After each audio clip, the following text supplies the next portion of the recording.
I'm the founder and COO of Liquid Frameworks, and I'm very excited to talk to you today about this topic. Before we get started, of course, I want to run through quick safe harbor. We may speak about some futures related to the FieldFX product, possibly the Salesforce product. If we do, and you're considering making a purchase, please only consider the then current features when making that purchase in both the Salesforce product as well as the FieldFX product. Today we're going to talk about FieldFX within the context of one of our customers' total safety, and I want to set the stage by explaining just at a super high level the FieldFX product, the different modules involved, and then we'll jump right into our discussion with total safety. The FieldFX product is broken into about 7 different modules, and those modules range from electronic field ticketing to asset management to scheduling and dispatch. There's a configure price quote module, as well as analytics and other modules that help us do community self-service. So in the e-field ticketing module, that's going out to a well site or a refinery site, and it is collecting field ticketing data related to equipment, supplies, and services that were performed at the well site. The scheduling is scheduling of that work for field engineers, field service reps to get out there to the well site. And then, of course, there is the enterprise asset management module that helps companies inspect equipment, do work orders, do preventative maintenance, and they're able to set those up on various timers and triggers and thresholds that launch those work orders. So all these different modules come together in a seamless product that's built on top of the Salesforce platform, and we're going to go through and explain that within the context of one of our customers. So today, I'm happy to have with us Darrell Whitley from Total Safety, and Darrell has been a senior VP at Total Safety for since 2013. He's responsible for enterprise sales and marketing, communication, as well as market development, along with supply chain management. So with that, Darrell, welcome. Thanks, Travis. Excited to talk to you today about this. Yeah, thanks. Well, before we get started, why don't we give a good overview background of what Total Safety does from a product, service, and geography perspective? Sure. Total Safety provides safety services and safety products for the industrial space, energy space. We work on rigs, we work in pharmaceutical plants, refineries. We provide technicians that provide training and solutions to customers, as well as rental products to our customers when we're out on site. We're a global company. We've got about 140 locations in just over 20 countries. And on any given day, there might be 2,000, 2,500 technicians out in the field doing work for us and for our customers. Yeah, so a global presence across the globe, a variety of different services that you guys provide. What about the project itself? Maybe just give us a good overview of the project, sort of set the stage for the audience. Yeah, sure. So for us at Total Safety, one of the things that we looked at when we embarked upon this project and started working with your company and your software was how to make our customer experience with us better and to get better aligned with our customer and get closer to our customer. And when we talked to our customers, one of the things that they found to be most frustrating was back office processes, collecting timesheets, understanding what's to be billed, what's not to be billed, when we're doing work, and then doing the back office work with our customers. And that being said, we looked at the field ticketing solution with Liquid Frameworks and have rolled that out across our organization to help us fix some of those challenges we have with our customers. So it sounds like there's a heavy involvement from the field personnel side of things, especially considering the field ticketing aspect of it. I've found that a lot of companies that are in the oil field space that we were speaking about that Total Safety is in, a lot of times those companies have invested tremendously in their technology from an operational perspective, the tools that they're using, sending downhole that they're using to do different things at the refineries. But then as far as software is concerned, for the field technicians, I've found that they might sometimes lag in that area, and I've seen that they're kind of concerned about field technicians being able to adopt the technology. And talk to that about those concerns a little bit, how you guys addressed them and how that went. Yeah, very, very valid concerns, especially in this space. It's a little bit of a laggard when it comes to technology and embracing technology in the field. It's also a very difficult place to have technology, or was years ago. And so our technicians out in the field actually use devices. We've rolled out handhelds and tablets to the field for them to enter their time and their tickets into, and to get approvals from customers at that time when work's being done, and also enable them to upsell and work through different things while they're out there in the field and be more readily available for them. So they don't have to call back to the office and get a quote or get a price. They can actually do work, add things onto the work that they're already doing there, provide them real-time feedback about what's happening, and enable that. But there are challenges with that, certainly in the space in the field we're in, with just technical connectivity issues as well as device issues. Well, that's a great point on the connectivity issue. What have you found when you guys are out there in the field? Is there always connections, or are there sometimes scenarios where they might not have connectivity? Oh, definitely there are areas that, connectivity is a challenge. And so we sync when we get back into an area with service.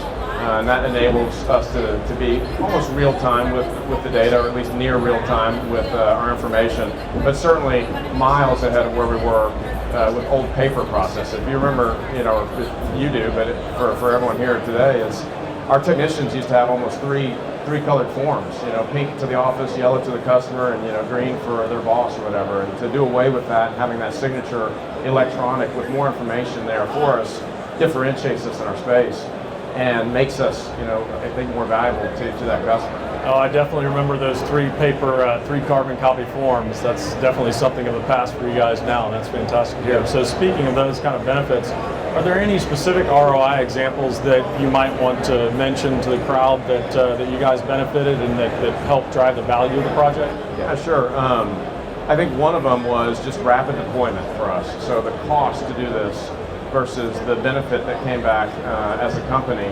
to fix some of those back-end processes. We deployed over about a 12-month period nearly 2,000 ticketing solutions out in the field, 1,000 every 6 months for the last 12 months. And we've got a little bit more to do to finish a global rollout of the solution.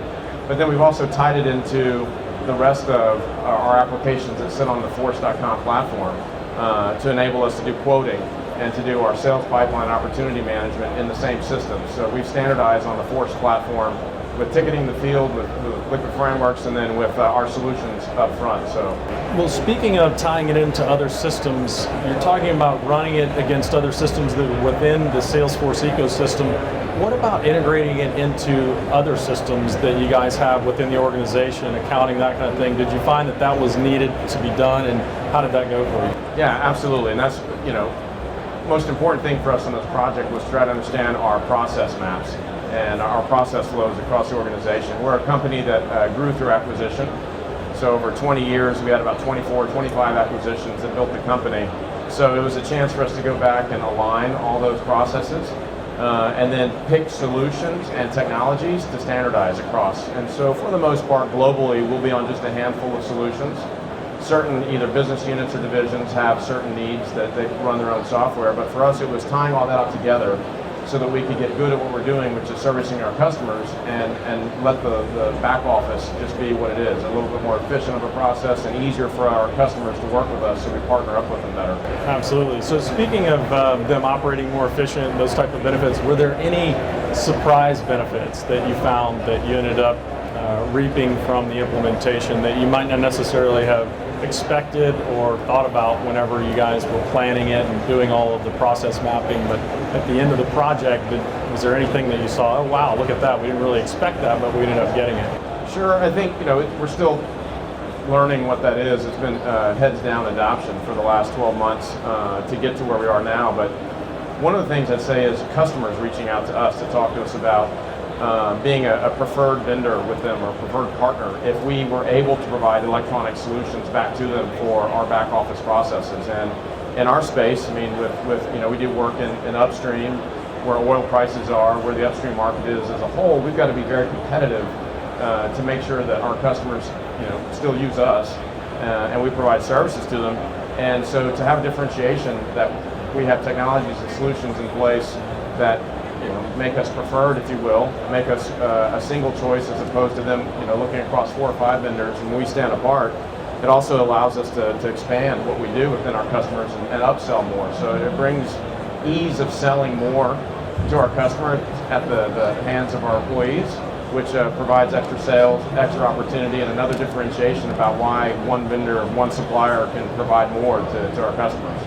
extra sales and more sales is always a benefit. That's always a great surprise benefit. So speaking of the solution a little bit deeper, I found that most companies that are of the size that Total Safety is, enterprise scale type of business, they have business processes that differentiate themselves from the competition. And when you try and get the software to do certain things, you're trying to get software to do those certain processes that are oftentimes quite complex. A lot of times we find that companies have a tough time getting the software to adapt. Did you guys have those kind of scenarios where you have certain business processes and needs that need to come out of the product that need to manifest maybe differently than the way it worked out of the box? And if so, was the product able to handle those situations? It was, and I think the beauty of working on the cloud and working on the Force.com platform is it was just ease of change. And it's not, we don't own servers, we don't own the hardware, we're not in the business of doing that. We were in the business of understanding what our processes were to better align them with our customers and then work on that. The flexibility of the tool allowed us to do rapid deployment of applications to our field, which is time, and time is money in fixing some of those opportunities for us. So I think just ease of change. We tried to stick within what was based to the application as best we could, but the way things are configured within the Force platform and your solution is it's easy enough to make changes that it wasn't a matter of the software not doing it, it's a matter of us making sure it aligned with how we wanted the process work, and so it's easy. Yeah, that's great. So it sounds like then, as opposed to the business adapting to the software, you were able to adapt the software to the business and keep those competitive differentiating processes in place. That's fantastic. Yeah, just make sure though, not every business process was adopted, right? So I think there's changes that need to be made in the business too to be real. And in implementation, there's the reality of what we come up with as the plan going forward and then what is actually out in the field. So there certainly is a little bit of that. So I don't want to paint it that it's, all rosy. So you mentioned something about servers. What has been the IT impact since you rolled out the product and the project from the perspective of infrastructure and network infrastructure and just IT in general? Yeah, so I think one of the things, lessons learned from rolling out a mobile solution out to the field is, data, volumes of data. So our IT teams need to understand how to serve that and analyze that data. We're still learning that. And I also think changing to then manage the devices and learning about how to use the devices in the field, because it can be wide open. It can be difficult to limit usage on those devices, and I think there are some learnings that we took from that as well too. To say you've now deployed 2,000 portable units that folks aren't just doing work on all the time. So you got to be careful about what that is, data consumption and data plans with carriers versus Wi-Fi usage. So there's learnings that our group went through as we rolled it out too. That's great. Speak a little bit about the competitive differentiator. I mean, do you feel like there are any competitive benefits that you're able to reap, maybe from a recruiting or retention type perspective, by using the product, by going electronic in the field? Yeah, I think that's actually a side benefit that came from the project as well too, was to have stickiness to our employees and have something that if you were out in the field and having to fill out the old-fashioned forms and paper and process at a company versus doing electronically, the electronic stuff's a whole lot newer, right? Slicker, easier to work with. And if we can serve up data on that device to that employee, about that employee as well too, we also have another touch point with them about their hours, their vacation, training. I can roll in information to them with those devices while they're out there in the field as well too. So I think it's a huge differentiator, and not only external to our customers but to our employees. And that's important because there's turnover in a lot of the spaces we work in, especially in the upstream markets. Very competitive for technicians and service techs in those markets, and little things like that I think make a big difference. Absolutely. Well, that's fantastic to hear. So tell me, what do you see as the next steps? What's your sort of future vision for the One Total Safety project and going forward? So we need to finish our rollout, and it's global, so it doesn't end. We need to finish our servicing of that. That's global, so it's an around-the-clock model now to be available because your devices now change the way you work. I think the other one we touched upon just briefly is now there's data available for us, and so what to do with all that data and how to do something for customers and provide something back to them that, again, differentiates us about what we're doing. And I think it's trying to understand what's at our fingertips, what we might need to go and refine, how we capture, and then what to do with it. But it's volumes of data that's available to us now, and so it's a bit daunting to then go from a paper process and paper workflow to now an online electronic one, because it changes things. So. Absolutely, and all that data is incredibly valuable and certainly can be used to make good, informed business decisions that you can use a variety of different products to surface all the kind of great reporting out of it. So that's fantastic to hear. Well, that's great. We'll certainly appreciate you sharing all this stuff with us, and open it up for QA, questions and answers, if you guys have any questions. Any questions?